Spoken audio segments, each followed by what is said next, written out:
YouTubers? Once again, it's K-Stu the GOAT for Vernon and Speak Sports, mostly talking about Auburn sports and the rest of the SEC.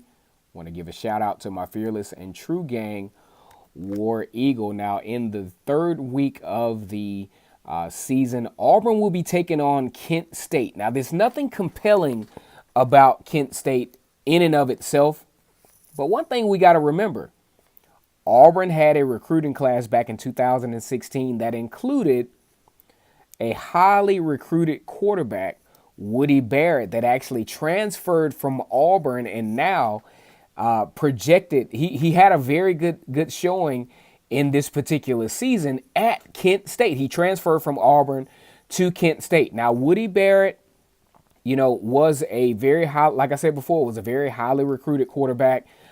He was a dual threat quarterback, and he kind of fell in between that whole, Jarrett Stidham song and dance. So he kind of fell through the cracks and wound up at Kent State. As it turns out, Auburn will actually be playing Kent State the third week of the football season in a home game against Kent State. Now, the way the schedule is set up for the third week of the football season coming in is that I would predict that the Kent State game will be either one of those, either one of those 12 o'clock games, or they might be able to slide this game into the SEC network around 4 o'clock.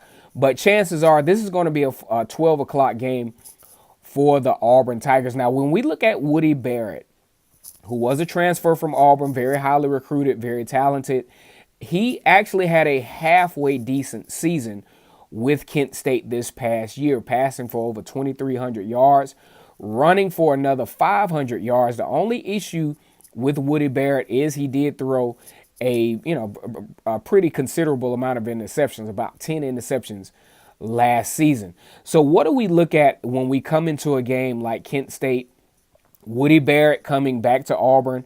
He has shown, obviously, that he is the dual threat quarterback that he was recruited for, has had some success with Kent State, but that hasn't been able to transfer over to victories for the Kent State Golden Flashes, as they went 1-7 in the MAC conference, the Mid-American Conference. They went 2-10 overall. So Woody Barrett is pretty much the shining star, so to speak, to this particular game. Now, if you're the Auburn Tigers, you're going into the third game of your season, having already played the high consequence game against Oregon, already playing against your old rival Tulane, which probably shouldn't be much of a matchup. What do you look for in a game like this?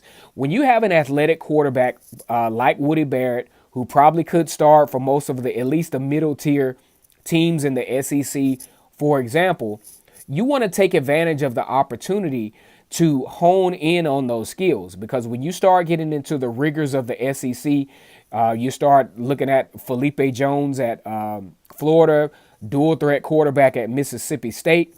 This would be a very good in-game opportunity for the Auburn Tigers to play against a very highly qualified dual threat quarterback. Now, how do I think this game is going to go? With it being a 12 o'clock game, this is going to be a really good opportunity for Auburn to see where they are from a discipline standpoint. One thing about it, Auburn has not traditionally played well in these 12 o'clock games against these types of opponents. The last thing that Auburn wants to do is find themselves in a dogfight, because when you're going into the rigors of the SEC, you want to go ahead and put teams like this away. You want to go ahead and execute your game plan. You want to go ahead and have those sustainable, executable plays in a game like this. You don't want most of your points coming from, say, the long snapper snaps the ball over the punter's head and that translates to a score, because that's not something that's going to be sustainable in the rigors of the SEC. You want to have a well-executed, a well-dominant plan against a team like Kent State and go ahead and put them away, kind of like how Auburn did against Purdue. This will be an excellent game for reserves to come in. I think Bo Nix should have an opportunity to show some of what he can do in an in-game circumstance. So Auburn needs to take advantage of the opportunity of playing against a menial opponent in Kent State, going ahead and putting them away, giving their reserves a chance to get some in-game experience and move on to the rigors of the SEC. When I look at this game early on, Kent State should not be in any form or fashion competition for the Auburn Tigers. They do not play well at all on defense as they surrender 38 points per game. They only score about 23 points per game themselves.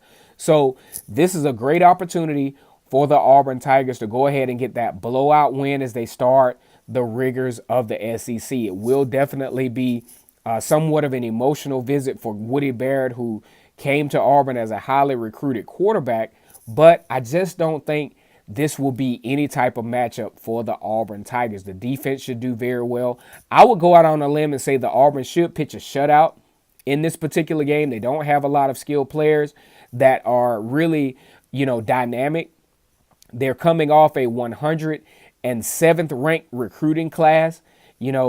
Their highest rated recruit was a low-end 3-star. So this should be a relatively simple game for Auburn, but they have to take advantage of the opportunities to shore up some execution going into SEC play. Once again, it's K-Stu the GOAT for Vernon Speak Sports.